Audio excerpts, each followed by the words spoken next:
नमस्कार। आप देख रहे हैं शख्सियत अवतार सिंह जी, जो दिल्ली के मेयर रहे, पार्षद रहे और जमीनी स्तर से उठ के यहाँ तक पहुंचे हैं। तो अवतार सिंह जी, आपका स्वागत है हमारे चैनल में। तो आप बताएं, आपका जीवन कैसे बीता, कहाँ चाय वाले से शुरू होकर आप पार्षद मेयर तक पहुंचे, इस पर थोड़ा विस्तार से जानकारी दें। सबसे पहले तो मैं धन्यवाद देता हूँ आपके चैनल का, आपके प्रतिष्ठित चैनल का, कि आपने आज मुझसे बात करने की कोशिश की। देखो, बचपन से ही मन में था कि मुझे कुछ करना है। मेरी प्राथमिक शिक्षा निगम के स्कूल में हुई और निगम के स्कूल के अंदर आपको मालूम है उस वक्त क्या पढ़ाई का क्या होती थी। 5वीं के बाद मैं happy senior secondary school Kashmiri Gate में आया। बहुत बड़ा परिवार था, 3 बहनें 2 भाई और हमारे फादर मदर थे। तो एक समय ऐसा था कि मेरे पास 5वीं से लेकर 10वीं क्लास तक पहनने के लिए जूते नहीं होते थे। अच्छा जी। और स्कूल में जाने के लिए बैग नहीं होता था, प्लास्टिक की पन्नी में लेकर स्कूल जाते थे। मगर फिर भी मन में था कि कुछ करना है और कभी ऐसे हाथ नहीं फैलाना किसी के आगे। मेरी राइटिंग बहुत सुंदर होती थी, अभी भी है। तो मैं अपने स्कूल के दोस्तों के होमवर्क करता था, उसमें किसी से 50 पैसे, किसी से 2 रुपए, किसी से 5 में लेकर अपनी पढ़ाई को कंटिन्यू किया। 10वीं की के 12वीं की, और 12वीं के बाद अपना दिल्ली के अंदर प्रतिष्ठित हमारा महाविद्यालय सत्यवती कॉलेज, फिर मैंने वहां से ग्रेजुएशन की और ऐसे मेरा सफर चलता रहा। अच्छा, हमने सुना है आपने चाय भी बेची कश्मीरी गेट में खड़े होके, यहाँ कहाँ तक सच्चाई है, क्या स्थिति रही? ये जो चाय बेचने की बात है, इसमें तो कोई ऐसी बड़ी बात नहीं, ये बिल्कुल सच है। मैं होटल मेडियन में काम करता था, तो वहां पर किसी कारण हड़ताल हो गई थी। तो उस वक्त मेरी विवाह हो चुका था, तो आजीवन जो घर को चलाने के लिए कुछ करना था, चलाने के लिए, जीविका चलाने के लिए। तो कश्मीरी गेट में हमारे एक चाबीगंज है, वहाँ पीपल का पेड़ है, उस पीपल के पेड़ के नीचे हमने चाय का काम शुरू किया, मात्र 1 किलो दूध से। अच्छा जी। और उसका नाम मैंने रखा दी पीपल मेडियन। मेडियन में मैं काम करता था, पीपल का वो पेड़ था। बहुत बढ़िया। प्रभु राम जी की कृपा से इतना काम हुआ कि एक दिन के अंदर 125 किलो दूध की चाय बेचना मैंने। 125 किलो दूध की चाय आपने बेची? चाय बेचने के बावजूद भी वहां पर बहुत सारे मेरे दोस्त आते जो कॉलेज में मेरे पढ़ते थे। अवतार सिंह क्या करूँ, मैं काम कर रहा हूँ। मैंने सड़क के ऊपर चाय बेची, मैंने जूठे बर्तन धोए, मगर मैंने कभी किसी के आगे हाथ नहीं बढ़ाया। हमारे यहाँ पर बी एल शर्मा प्रेम जी, विजय गोयल जी, ऐसे भाजपा के बहुत बड़े बड़े जो हमारे लीडर थे, वो कई बार हमारे पास आते थे और मेरी प्रेरणा भी थे। B L Sharma Prem ji, B L Goyal जी। तो धीरे धीरे राजनीति की तरफ रुझान गया। 1972 में मेरा था संघ प्रवेश। मैं बहुत छोटा सा था, 7-8 साल का रहूंगा। मैंने उसमें संघ प्रवेश किया, शाखा में जाना शुरू किया। धीरे धीरे करते हुए दिल्ली में कई बड़े भाजपा के लोगों से मिला जुला रहा। अटल बिहारी वाजपेयी जी से बहुत मेरी नजदीकियां थी। उनके चुनाव के अंदर मैंने बहुत काम किया, ग्वालियर के अंदर और लखनऊ के अंदर। जब कश्मीरी गेट के अंदर सिविल लाइन में पूरे भारत में निगम का चुनाव हो रहा था, ये है 2017 की बात। तो हमारे जो संगठन मंत्री रहे माननीय सिद्धार्थन जी, मैं उनके पास गया, अवतार जी क्या करते हो? मैंने जी मेरा आपका कोरियर का और चाय का व्यवसाय है। आपकी क्या जाति क्या है? मैं जी मेरी जाति तो है मल्लाह। मुझे यही नहीं पता कि मैं किस जाति से आता हूँ, इतना पता था कि सिख हूँ और भाजपा का सिपाही हूँ, काम करना है जी। तो उस मौके पर मुझे 2017 में सिविल लाइन से दलित सीट से लड़ने का मौका मिला। मैं दलित था, पार्षद सीट। हाँ, पार्षद का। वो जो चुनाव था भारत के अंदर, जो हमारी आजादी के बाद वो सीट जिसे मंजूवा टीला कहते हैं, सिविल लाइन, आज तक कभी बीजेपी ने नहीं जीती थी जी। पार्टी ने मुझ पर विश्वास किया, वो सीट मैंने जीती। और 2019 के अंदर मुझे एक बार फिर पार्टी ने एक और मौका दिया, मैं दिल्ली का मेयर बना। नॉर्थ दिल्ली का। नॉर्थ दिल्ली का उस वक्त बहुत बड़ा एक संकट था पूरे भारत में, कोविड का। उस वक्त दिल्ली के अंदर सबसे बड़ा काम अगर किसी ने किया तो वो हमारे जिले के अंदर, हमारे यहाँ पर लगभग 5,000 लोगों का भोजन रोज हमारे यहाँ बनता था। मेरे हाउस के अंदर बहुत सारे हॉस्पिटलों में, बस्तियों के अंदर जाता था। कच्चा भोजन, गैस का काम, जो ऑक्सीजन था वो, दवाइयाँ, जितना काम हो सकता था हमारी टीम ने किया। रामलीला की टीम थी, मैं खुद महापौर था, निगम की टीम थी। पूरे हमने 90 दिन, एक दिन भी ऐसा नहीं कि जब आप राजनीति में आए, पार्षद का चुनाव पैसे वाला होता है और पैसे आपकी कंडीशन इतनी थी नहीं, तो यार दोस्तों ने क्या मदद करी, कैसे आप स्टेब्लिश हुए, क्या खर्चा रहा, किस तरह आपने उस चुनाव को जीता? आपकी तो सारी मेहनत लगी होगी, सारा ग्रुप लगा होगा, यार दोस्तों को प्यार रहा होगा। पार्षद का टिकट मिला तो जो हमें उससे बोलते हैं कि एक फीस जमा करनी होती है, जो चुनाव लड़ने से पहले होता है, जमानत राशि। मुझे लगता है वो भी मैंने जमा नहीं की थी। हमारे दोस्त हैं राकेश ठाकुर और बहुत सारे दोस्त हैं। मतलब आपके सर्कल ने ही, हमारे दोस्त, मतलब आपको पता ही नहीं आप चुनाव कैसे लड़े, कैसे, सिर्फ सर्कल ने आप परिवार का, हमारी श्री नवयुग रामलीला कमेटी का और भाजपा के जो सिविलियन के कार्यकर्ता थे, उन्होंने बहुत शिद्दत के साथ, बहुत मन के साथ काम किया और वो सीट, जो ऐतिहासिक सीट कभी जीते नहीं थे, वो जीते। आप वहां से जीते। आपने अटल जी के साथ भी काम करा, आप 72 से संघ में भी हैं, तो आप ये बताएं 2014 के बाद की भाजपा और अटल जी वाली भाजपा में कुछ डिफरेंस आपको दिखाई देता? कुछ डिसिप्लिन का बदलाव या मोदी और अमित शाह जी के युग का? मेरे राजनीति के आइडल तो माननीय अटल जी भी है और माननीय मोदी जी भी है। मुझे मोदी जी से कई बार मिलने का मौका मिला और उनसे बात करने का मौका मिला। जो 2014 से पहले की भाजपा कर रहे हैं, जब हम लोग छोटे छोटे हुआ करते थे, उस वक्त इतना डिजिटल नहीं था काम। हम लोग जब इलेक्शन लड़ते थे, लोग हमारे साथी, तो इतनी सुविधा नहीं होती थी। जो लोग बूथ पे बैठते थे या जो लोग पार्टी काम करते थे, उनको कभी भी इस बात का नॉलेज नहीं कि हमें कुछ मिलेगा। धीरे धीरे धीरे धीरे करते भाजपा आगे बढ़ती रही। 2 सीटों से लेकर आज पूरा संसद पे हमारा कब्जा है। अब पार्टी हाईटेक हो गई है, हर चीज व्यवस्था के अंदर है। मतलब मोदी जी, अमित शाह जी ने पूरे देश नहीं, विश्व में भी अपना नाम कर लिया है और मुझे नहीं लगता कि ये अब लोग कहीं जाएंगे। 2029-2034 तक भाजपा कायम रहेगी, काम करेगी। माननीय मोदी जी ने, माननीय अमित शाह जी ने किया है, उसका तो कोई मुकाबला नहीं है, उसके लिए कुछ शब्द भी नहीं है। पार्टी को आज पूरे विश्व में सबसे बड़ी पार्टी अगर है तो कोई भाजपा है और उसके लिए सारा श्रेय जो है माननीय नरेंद्र मोदी जी को जाता है। और इतने सरल स्वभाव के हैं। जब मैं उनसे पहली बार मिला 19 अप्रैल 2019 की ही बात है, मुझे उन्होंने बुलाया, मुझे उससे बात की। मुझे ऐसा लगा ही नहीं कि मैं किसी देश के प्रधानमंत्री से बात कर रहा हूँ। अवतार सिंह जी रुको, मैंने कहा क्या बात हो गई?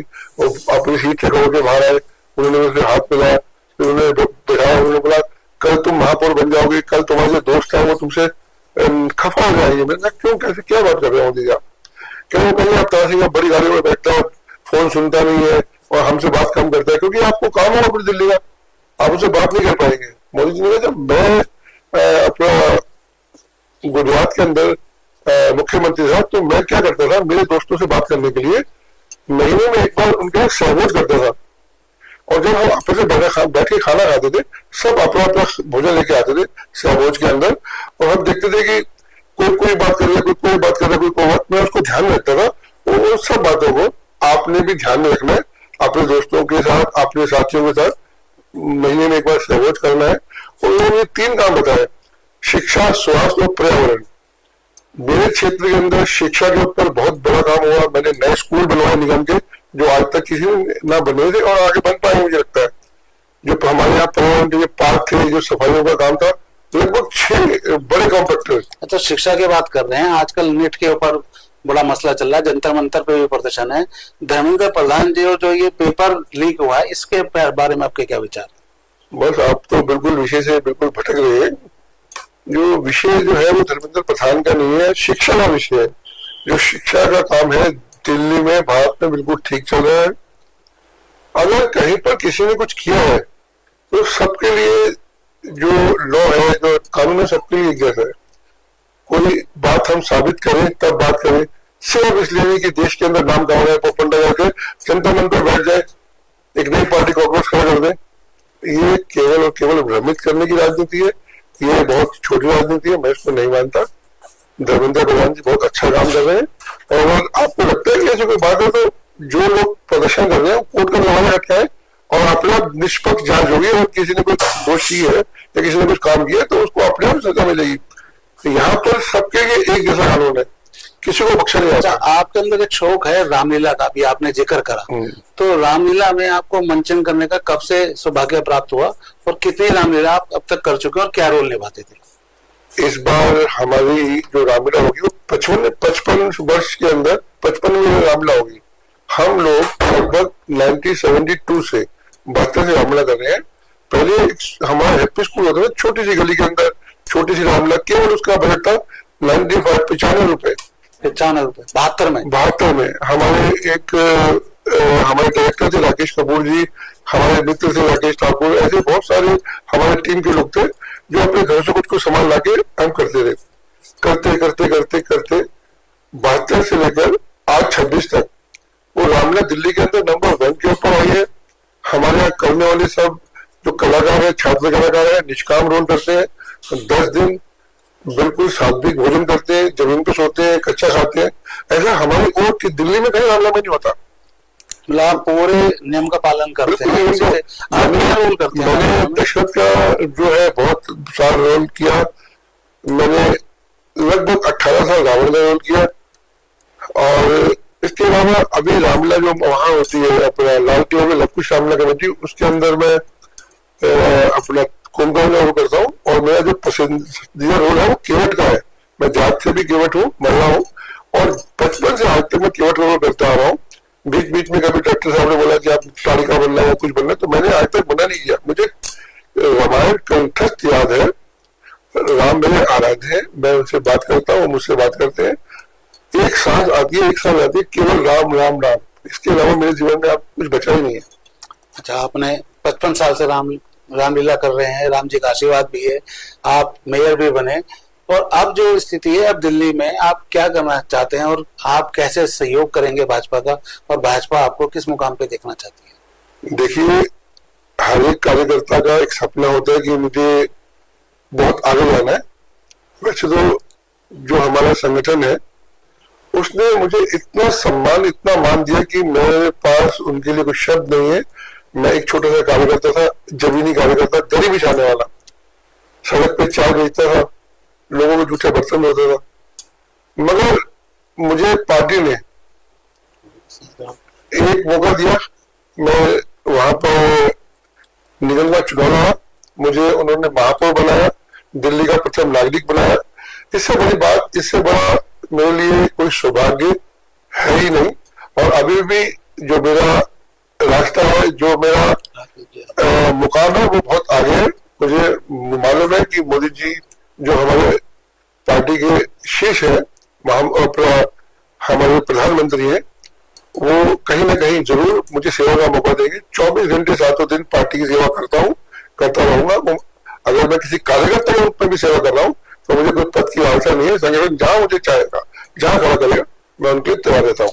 आप अपने बचपन के दोस्त की बात करते हैं जो आपके साथ रामलीला में भी रहे, पार्षद भी रहे, राकेश ठाकुर जी आज हमारे साथ हैं, उनसे भी दो बात कर लेते हैं आपके बारे में, वो भी थोड़ा सा प्रकाश डालेंगे कि कैसे हैं कैसे नहीं।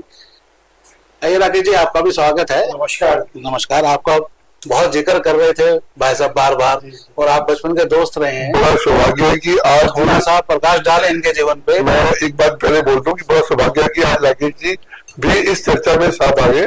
ये हमारे रामलीला के अभी प्रेसिडेंट है और बचपन से मेरे दुख सुख में मेरे साथ रहे हैं। इनके लिए जो भी शब्द मैं कहूँ कम है। सूरज को रोशनी दिखाना, राकेश जी। जी, आपकी शख्सियत दोनों भाइयों की तरह रही। आप इतने साल रहे, इतने सगे भाई भी साथ नहीं रहते, तो कम शब्दों में आप बताएं, पार्षद से लेके रामलीला तक आप लोगों का दोस्ती का सफर कैसा रहा? देखिए, शुरुआत तो जो हमारी हुई अवतार सिंह जी के साथ, तो आप ये मान के चलिए कि 6ठी क्लास से हम लोग बिल्कुल एकदम साथ साथ पढ़े हैं। और जब हमने 85 में स्कूल छोड़ा तो भी हम जब से साथ साथ ही हैं। उसके बाद में रामलीला तो हम स्कूल टाइम से ही कर रहे हैं, तो उसमें भी फिर जब चुनाव लड़े उसमें भी पूरी तरह साथ रहे हम लोग। तो किसी भी तरीके से, और बाकी तो अवतार सिंह जी की शख्सियत को मैं अपने शब्दों में कहूँ तो मैं क्या कह सकता हूँ, तो अपने आप में बहुत बड़े शख्सियत है। तो इनके बारे में कुछ कहना सूरज को दिया दिखाने वाली बात थी। नहीं वो तो ठीक है, आप लोगों ने दोस्ती साथ रही, साथ रामलीला की। अभी आप अध्यक्ष हैं जी, अभी मैं अब तो हाईटेक हो गई है रामलीला, तो अब की बार रामलीला आपकी हाईटेक करेंगे आप लोग? ऑब्वियसली जितने अच्छे से अच्छे प्रयास होंगे वो तो हम करेंगे ही करेंगे। हाईटेक से भी जो सुपर हाईटेक भी होगी तो वो भी करने की कोशिश करेंगे। तो अवतार जी एक आखिरी सवाल आपसे कि आप अपनी राजनीति और अपना बिजनेस और रामलीला तीनों को साथ लेके कैसे चलते हैं, इस पे थोड़ा सा जनता को बताएं, क्योंकि जनता छोटे से ही काम में आजकल डिप्रेशन में आ जाती है, काम नहीं कर पाती। आप इतने सबसे बड़ा जो श्रेय आता है वो मेरी धर्मपत्नी मोहनजीत कौर, मेरी बिटिया रोबलिन कौर और जो मेरी माता जी आज हमारे बीच में नहीं है, जसवंत कौर। ये 3 देवियां एक मेरे जीवन के अंदर देवियों की तरह आई हैं। मेरा जितना भी बिजनेस है मेरी धर्मपत्नी संभालती है, जितना भी मेरा अकाउंट का काम है मेरी बिटिया देखती है, अपना दिल्ली हाईकोर्ट में वकालत करती है। मेरे बेटे का अपना ऋषिकेश में होटल है। बहुत सुंदर और बहुत अच्छा परिवार है। इन्हीं परिवार के कारण मैं इतना काम कर सकता हूँ, क्योंकि मुझे मालूम है कि मुझे सारा काम जो जनता की सेवा आप जब भी कर पाते हैं, परिवार को पूरा टीम बन के मेरे साथ रहता है। और जो मेरे साथी है, चाहे वो रामलीला के हो चाहे वो भाजपा के हो, वो तन मन धन से 24 घंटे सातों दिन साथ रहते हैं। मेरा जितना भी काम है वो बांट लेते हैं, तो मैं दिल लगा के काम कर पाता हूँ, सेवा कर पाते हैं। टीम वर्क है और परिवार का साथ है, इसलिए भाइयों को साथ है, इसलिए मैं काम कर पाता हूँ। तो आपने देखा हमारे साथ थे पूर्व मेयर अवतार सिंह जी, जो रामलीला भी संभालते हैं, बिजनेस भी संभालते हैं और दोस्ती भी बाखूबी निभाते हैं। तो आप देखते रहिए हमारा चैनल। जब तक के लिए नमस्कार।